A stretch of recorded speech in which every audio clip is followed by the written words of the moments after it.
আসসালামু আলাইকুম।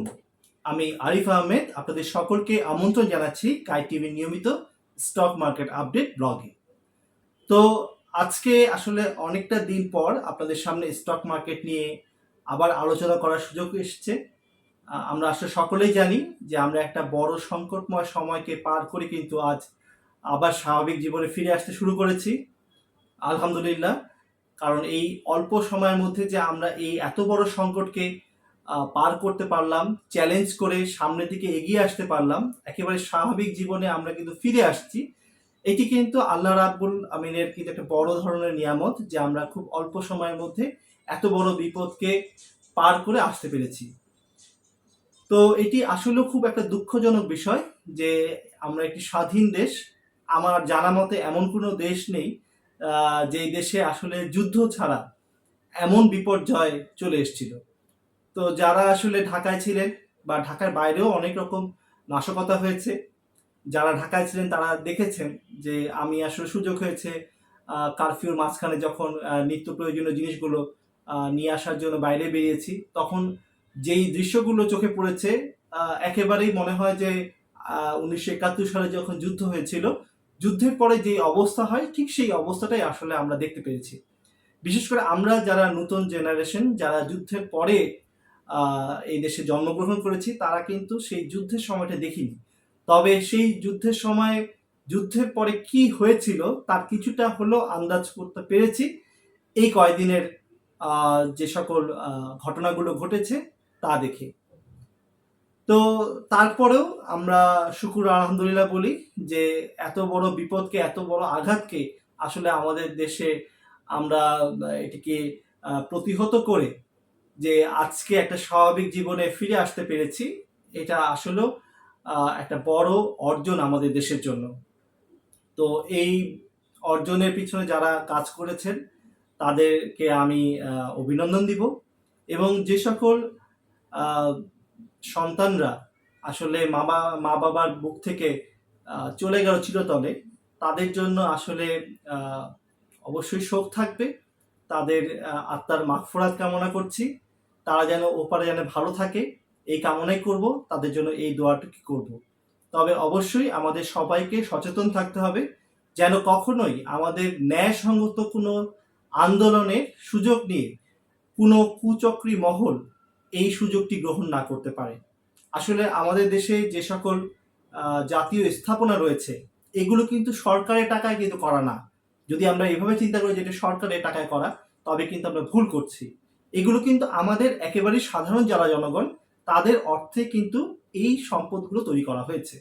তো এই সম্পদগুলো নষ্ট হওয়া মানে কিন্তু আমার আপনার যে কষ্টে উপার্জিত যে অর্থটি, সেই অর্থটাই কিন্তু নষ্ট হয়ে যাচ্ছে। তো আল্লাহ আমি আমি মনে করি যে আল্লাহ রাব্বুল আমিনের একটা বড় একটা নিয়ামত ছিল যে আমাদের দেশের প্রতি, যার কারণে আমরা এত অল্প সময় এই সংকট থেকে উঠে আসতে পেরেছি। মাত্র ২-৩ দিনের একটা একটা একটা কালো অধ্যায় বলবো যে এই কালো অধ্যায়টাকে আমরা আমাদের পিছনে ফেলে আর আমরা সামনের দিনগুলোতে এমন কোনো ঘটনা আর যাতে না ঘটতে পারে সেই জন্য সংশ্লিষ্ট সকল মহলের প্রতি আমাদের অনুরোধ থাকবে। তো আজকে আমাদের যে মূল টপিক সেটা হচ্ছে শেয়ার বাজারে 400 কোটি টাকা ফিরিয়ে আনতে ডিএসসি কে নির্দেশ। তো সেই টপিকে চলে যাচ্ছি। ইন্ট্রোর পর ইনশাআল্লাহ এই টপিক নিয়ে বিস্তারিত আলোচনা হচ্ছে।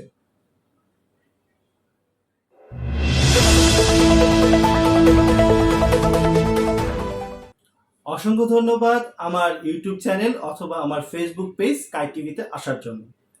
তো যদি আপনি একেবারে নতুন হয়ে থাকেন তবে অবশ্যই আমার এই চ্যানেলটিকে অবশ্যই সাবস্ক্রাইব করে নেবেন।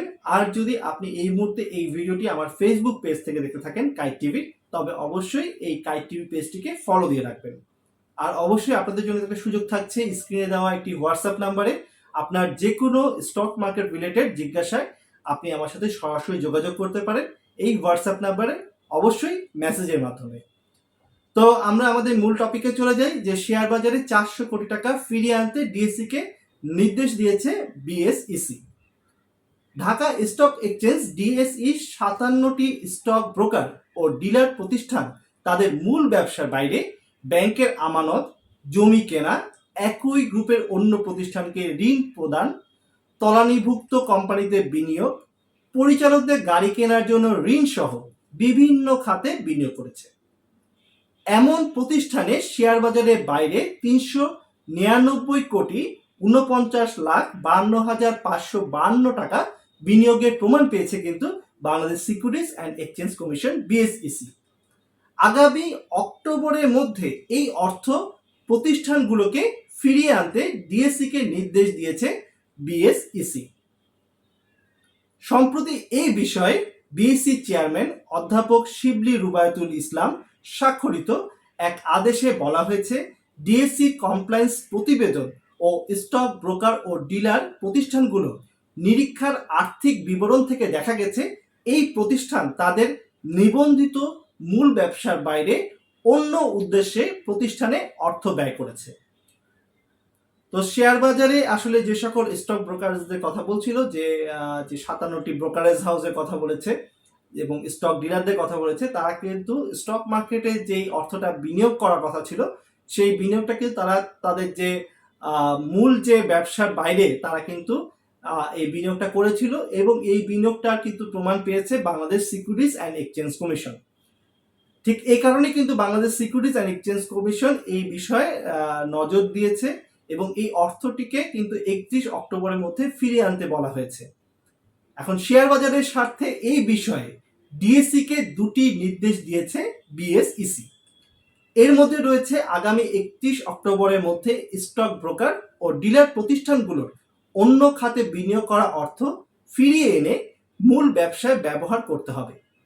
অর্থ ফিরিয়ে এনে বিনিয়োগ করার বিষয়টি নজরদারির দায়িত্বে দেওয়া হয়েছে ডিএসইকে। অর্থাৎ ডিএসসি কিন্তু এই দায়িত্বটি পালন করবে যে এই 57টি ব্রোকার স্টক ডিলাররা তারা কি যে অর্থটা বাইরে নিয়ে গেছিল ঠিক তাদের মূলধারার ব্যবসা থেকে সেই অর্থটা তারা ফিরিয়ে এনেছে কিনা, এটি নজরদারি কিন্তু দায়িত্ব দেওয়া হয়েছে ডিএসইকে। এই বিষয়ে নির্ধারিত তারিখের মধ্যে অর্থ ফেরত আসার 7 কার্যদিবসের মধ্যে বিএসইর কাছে কমপ্লায়েন্স প্রতিবেদন পাঠাতে বলা হয়েছে ডিএসইকে।